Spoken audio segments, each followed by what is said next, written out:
क्या एनर्जी है, क्या महारत है, क्या प्लीज वाह वाह वाह भाई, वाह वाह वाह यार। फरूक साहब, वैसे ये क्या कमाल चीज़ होती है ना कि नौजवान किसी सोसाइटी में जो चाहें वो करें, है ना, फ्री बर्ड हो, उससे क्रिएटिविटी जन्म ले। ऑफ कोर्स जो चाहें से मेरी मुराद ये है जो भी अखलाकियात का जो मुमकिन है, हाँ, जो उसके अंदर रहते हुए, मगर कितने अच्छे लगते हैं, हंसते खेलते, कुछ सोचते, बात करते, खिलखिलाते नौजवान है, बहुत अच्छा लगता है। वाह, थैंक यू वाह।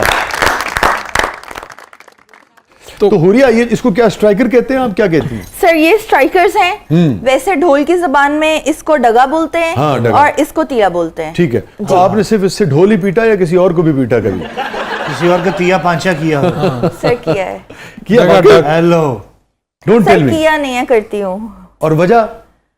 सर एक्चुअली अकेली हूँ, और जो टीम है वो बहुत सारे, उसमें और बच्चे हैं। वैसे तो मेरे बच्चे ही हैं, मुझे माँ जी बुलाते हैं वो, तो मेरे बच्चे ही कंसीडर होते हैं, लेकिन फिर बच्चों को पढ़ती है ना।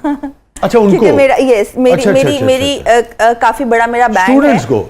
मेरे स्टूडेंट्स को। मैं समझा किसी को वैसे गुस्से में आ गया आपने। नहीं सर, ऐसे रास्ते में कभी किसी को मारा नहीं है। इंस्ट्रूमेंट के साथ मेरा तो इश्क है, मेरी एक दीवानगी है अपने ढोल के लिए, और जो वक्त के साथ कम होने की बजाय बढ़ती जा रही है। जबकि मैं हर अपना जब भी मेरी लाइफ में कोई नई चीज आती है तो मैं सोचती हूँ कि शायद अब ढोल थोड़ा सा मुझसे दूर हो जाएगा, या मैं इसको कम कर दूंगी, या मैं इसको बजाना छोड़ दूंगी, या ऐसे, लेकिन वो और ज्यादा। ये पैशन ही, ये नौजवानों को भी सीखना चाहिए कि ये पैशन ही इंसान को आगे लेके जाता है। ढोलची का अपने ढोल के साथ, सहाफ़ी का अपने कलम और कैमरे के साथ, और जो भी जिसका जो शोबा है, जब तक वो अपने जो टूल्स हैं जिससे भी वो बात करना चाहता है उससे मोहब्बत नहीं करेगा, उसकी रिस्पेक्ट नहीं करेगा, तो उसे भी कभी उस शोबे में रिस्पेक्ट नहीं मिलेगी। बहुत अच्छी बात है। रिदा, क्या है प्रोग्राम के मतलब? अब हमारा सेगमेंट है जबरदस्त, पब्लिक सब जानती है, तो आइए देखते हैं पब्लिक आपसे क्या जानना चाहती है। जी, हुरिया साहिबा, कभी ऐसा हुआ है कभी आप ढोल बजाते बजाते बेहोश हो गई हो? अल्लाह है। हालांकि मुझे यकीन है ये सुनते सुनते हो गए। ऐसा कभी जिंदगी में नहीं हुआ है। नहीं हुआ। और इवन के मैं प्रेगनेंसी में भी ढोल प्ले करती रही। मैं 8th मंथ तक जो है, बल्कि 8th के बाद भी मैंने 2-3 इवेंट्स बजाए हैं। मैं प्रेगनेंसी में भी ढोल प्ले करती रही हूँ, और जब मैं कॉन्सर्ट प्ले करके स्टेज से नीचे उतरती थी तो वो जो सीढ़ियाँ उतरी होती थी, तो उस टाइम यही वाली हालत होती थी कि लगता था कि शायद मैं गिरने लगी हूँ, क्योंकि हेड आपका स्पिन कर रहा होता है जब आपने बहुत ज्यादा फोर्स लगाई होती है। बट जब मैं वो चल के अपने कैबिन तक आती थी तो मैं बिल्कुल ठीक होती थी। सो मेरे ऊपर ये सबसे आखिरी स्टेज होती है एक फीमेल की, कि वो एक प्रेग्नेंट है तो वो पाँव नहीं उठा सकती है क्या, लेकिन मैं कॉन्सर्ट्स प्ले करती रही। सेहत की और कमिटमेंट की बात होगी।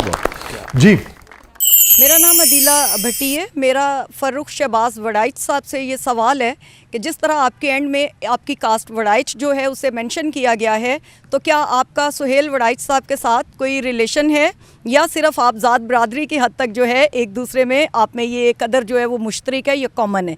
Thank you. अच्छा, ये सवाल बहुत हुआ, यानी ऐसा है कि मुझे मेरी टीम ने बताया कुछ साल पहले कि गूगल पे जो सर्च करते हैं लोग, वो आज पता चल जाता है। तो उन्होंने कहा कि ये बहुत होता है कि ये सुहेल वड़ाइच के क्या लगते हैं। अच्छा। तो उसमें ये भी हुआ कि हम 2-3 मुझे बैरून मुल्क सफ़र उनके साथ करने का मौका मिला, तो अक्सर थोड़ा साथ लगते हैं बस।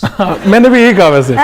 मैंने कहा गाड़ी में साथ जा रहे हो, जंप लग जाए तो साथ लगते हैं। वैसे मेरे तो वो उस्ताद हैं, हम उनसे सीखते हैं, मेरा उनसे कोई रिश्तेदारी नहीं है। जी, अस्सलाम वालेकुम। मेरा फ़ारूक साहब से सवाल ये है कि आपकी किसी ख़बर या इंटरव्यू से कोई इतना नाराज़ हुआ हो कि लाठी लेकर आपके पीछे पड़ गया हो और उससे जान छुड़ाना आपके लिए मुश्किल हो गया हो और आप शहबाज बनकर उड़ गए हों? सवालात से लोग नाराज़ तो होते हैं। वैसे तो सियासी शख्सियात नाराज़ होती हैं। जी जी पिछले कुछ माह में 2 फेडरल मिनिस्टर नाराज़ हो गए और प्रोग्राम भी एक के PDM बाद वाले? एक चला। हाँ जी, पीडीएम वाले, पीडीएम यानी अभी भी दोनों फेडरल मिनिस्टर हैं, ठीक, उनकी बात हो रही है। तो एक ने तो बाकायदा फोन करके कहा कि तुम्हें और कोई नहीं मिलता, मैं ही मिलता हूँ। एक ने मेरे जो सीनियर हैं उनको फोन कर दिया, मेरे भाई को फोन कर दिया, उनके जो बेटे हैं उन्होंने मैसेज कर दिया, बड़े सीनियर मिनिस्टर हैं। तो ये तो हो गया इस तरह की नाराजगियां तो हम मामूल में भुगतते हैं, वो तो कोई मसला नहीं, ठीक, इसकी आबादत तो रोज ही का है मामूल। हुआ ये था कि मैंने एक किसी का इंटरव्यू किया और उस इंटरव्यू में एक उसका लाहौर के जो दुश्मनदार ग्रुप हैं उसका वो एक बड़ा नाम था, ठीक है। तो उसने उस इंटरव्यू में कुछ बातें कर दी जो कि एक बड़ा दुश्मनदार ग्रुप है लाहौर का, अपने मुखालिफ के बारे में कुछ कहा। तो जो दूसरा ग्रुप था उन दिनों उनके ऊपर भी कुछ थोड़ी वो अजियत का शिकार थे, कहीं पुलिस से कुछ डंडा सोटा चल रहा था उनके ऊपर। उनका एक नौजवान लड़का था जो नया नया आ रहा था इस तरफ, तो उसको कुछ लोगों ने वो इंटरव्यू भेजा। अब नौजवान था तो उसने कहा मैं वो अब दूसरे पे तो कुछ कह नहीं सकता था जिसका मैं इंटरव्यू ले रहा था, उसने कहा इसको उठा के लाओ। तो मुझे किसी एक बंदे ने फोन किया, उसने कहा यार आपने उनको नाराज कर दिया, इतना बड़ा वो लाहौर का ग्रुप है और वो नाम ही सुन के लोग हो जाते हैं। तो मैंने कहा इसका तरीका, उन्होंने कहा एक साहब हैं वो उनके रिश्तेदार लगते हैं और आप उनको जानते हैं और वो आपकी रिस्पेक्ट भी करते हैं। तो मैंने कहा अच्छा, तो मैंने उनको फ़ोन किया, उनका इंटरव्यू किया। इंटरव्यू करने के बाद उन्हें मैंने बताया मेरा एक छोटा सा ये भी मसला है। हुआ ये, पहले मैंने कहा कि यार देख लेंगे, निपट लेंगे। मुझे एक सहाफ़ी ने बड़ी ज़बरदस्त बात की, उसने कहा जो सहाफ़ी अपना काम करते हुए कोई बड़ी ताकतवर शख्सियत के खिलाफ कहीं पे, उसको शहीद कहते हैं, जो नामालूम गोली का शिकार हो जाए उसे शहीद कोई नहीं कहता।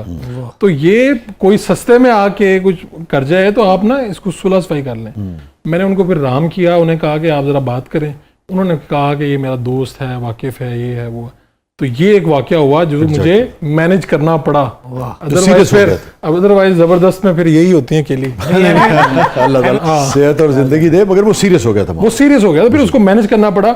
बाकी सियासी तो मामूल की हैं, यानी एक लम्हे में आपके कोई दोस्त होंगे मिनिस्टर और आपने जैसी की बात की है 2 दिन बाद वो मिनिस्टर जी बुरी लगेगी। सियासतदान का एक कमाल भी है जो बेशतर में है और होना भी चाहिए कि वो एक खास हद तक जो है ना वो जाता है, डायलॉग थोड़ा बहुत और आगे चला जाएगा तो को टैक्स वैक्स ये वो इस तरह के वाला, जो ये मगर उसको पता है कि यार तशद्दुद की तरफ और उस तरफ नहीं जाते। सियासत तो जिद ही है ना जी। बिल्कुल यही अच्छी बात है, काम ही डायलॉग। इसीलिए मैं ख्याल हम सियासतदानों पे तनकीद कर लेते हैं, जो तशद्दुद करते हैं उनके ऊपर हम तनकीद नहीं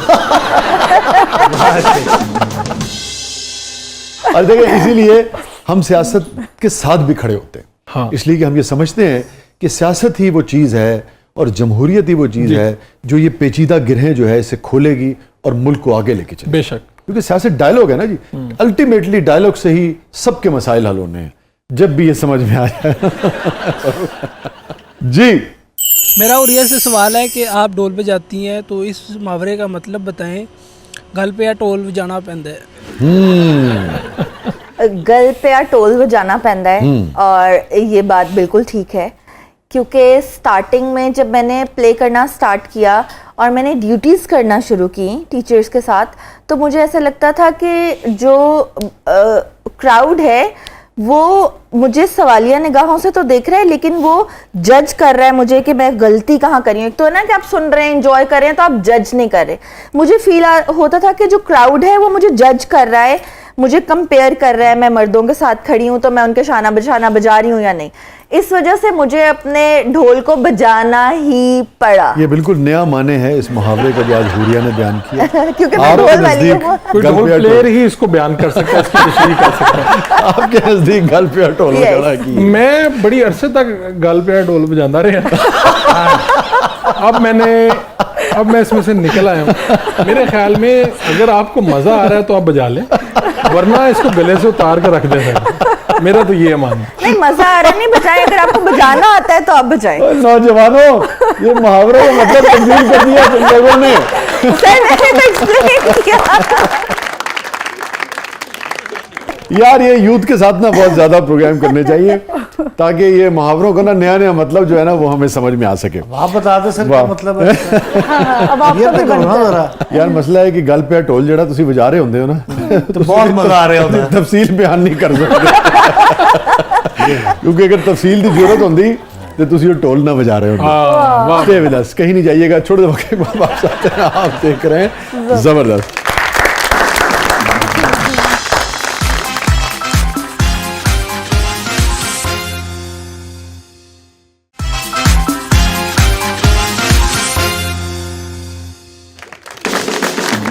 वेलकम बैक नाज़रीन, ज़बरदस्त में एक बार फिर खुशामदीद। और हुरिया और फरूख साहब, हमारा सेगमेंट है इसका नाम है कैथारसिस।